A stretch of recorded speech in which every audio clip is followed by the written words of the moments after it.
جیسا آپ کرو گے ویسا آپ کے ساتھ ہوگا۔ جیسے کہ میں نے پچھلے ٹاپک میں کہا ہے کہ کیا نام ہے، ایک بیوی کے ساتھ اچھا سلوک کرنے سے آپ کو بہت سی خوشیاں بھی مل سکتی ہیں۔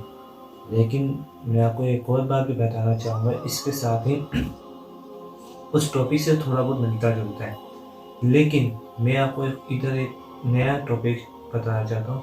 مجھے ایک بات بتاؤ کہ کیا نام ہے، جب ایک ماں اپنے بیٹے کا رشتہ لینے جاتی ہے اور وہ جب ایک بیٹی کو گھر پہ لے کر آتی ہے، تو مجھے ایک بات بتاؤ، وہی بیٹی اپنی جو ساس ہے اور وہ اپنی ساس کے ساتھ بے ادبی سے پیش آئے، تو مجھے ایک بات بتاؤ، کل کو اس کے ساس نہیں بننا، کل کو اس کا بیٹا نہیں ہوگا، کل کو اس کی بیٹے کی بیوی نہیں آئے گی کہ اس کے ساتھ ایسا بیہیویئر نہیں کر سکتی، وہ کل کو ساس نہیں بنے گی، وہ کل کو دادی نہیں بنے گی، وہ کل کو نانی نہیں بنے گی۔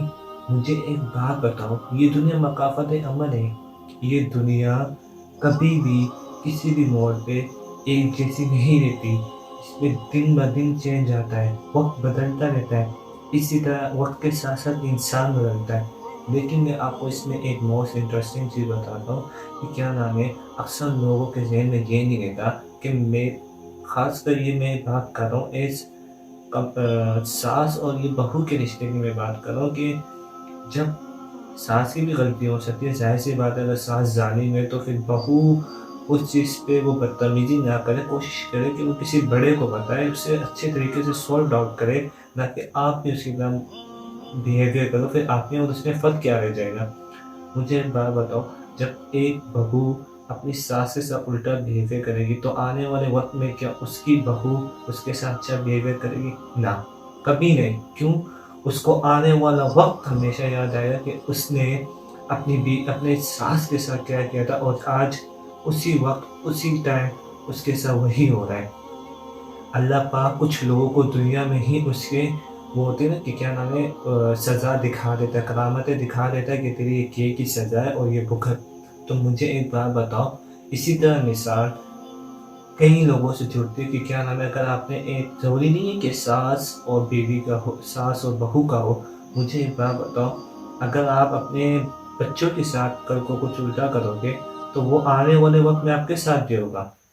اسی کے ساتھ ایک خوبصورت واقعہ کہ کیا نام ہے، ایک بزرگ تھا، وہ آیا ایک مولانا کے پاس، تو کہتا ہے کہ کیا نام ہے، میرے بچے نے میری مار مار کے ہڈی توڑ دی۔ تو اس مولانا کے ساتھ ایک آدمی بیٹھا ہوا تھا، لیکن وہ آدمی جو تھا نا، وہ اسے جانتا تھا۔ اب وہ مولانا نے اس بزرگ سے پوچھا جس کی ہڈی ٹوٹی ہوئی تھی کمر کی، مار مار کے لڑکے نے، اس کے بیٹے نے ہڈی توڑی۔ اس نے مولانا نے یہ پوچھا کہ کیا ہڈی ٹوٹی تو کیسے؟ تو اتنے میں وہ جیسی ہڈی ٹوٹنے والا وہ کہتا ہے، تو پھر وہ جو دوسرا مولانا کے ساتھ بیٹھا ہوتا ہے وہ اسے روکتا ہے کہ نہ پوچھ۔ پھر دوبارہ وہ پوچھتا ہے، پھر روکتا ہے، پھر دوبارہ وہ پوچھتا ہے، پھر روکتا ہے۔ اتنے میں وہ مولانا دوسرے شخص سے پوچھتا ہے کہ تو اس کے بارے میں مجھے پوچھے کیوں نہیں دے رہا؟ تو اتنے میں وہ شخص کہتا ہے، میں اس کا پڑوسی ہوں، میں اس کے گھر کے پاس رہتا ہوں۔ اس نے اپنے ماں باپ کے ساتھ اس نے بھی مار مار کے اس کی ہڈی توڑ دی تھی۔ تو مجھے ایک بات بتاؤ کہ کیا نام ہے، اس کی اولاد اس کے ساتھ اچھا بیہیویئر کرے گی؟ نہیں، کبھی نہیں۔ کیوں؟ مکافات عمل ہے، یہ دنیا میں جیسا کرو گے ویسا بھرو گے۔ تو بہتر یہ کہ جو چیز اگر آپ سے غلطی ہو گئی ہو، وہ شخص زندہ ہے یا وہ شخص ہے، اگر وہ آپ کو دل سے معاف کرتا ہے تو واللہ اللہ آپ کو معاف کر دے گا۔ اللہ غفور رحیم ہے، اللہ معاف کر دے گا، اللہ ساری خطائیں معاف کر دے گا۔ آپ بس اس کے آگے جاؤ اور معافی مانگو، اس شخص سے پہلے معافی مانگو، پھر اللہ سے معافی مانگو۔ کیوں؟ حقوق اللہ معاف ہے لیکن حقوق العباد معاف نہیں ہے۔ آپ لوگ یہ چیز سمجھو اور ایسا نہ کرو کہ مکافات عمل میں آپ لپٹ جاؤ اور اس کی کی سزا آپ لوگ بھگتتے رہو۔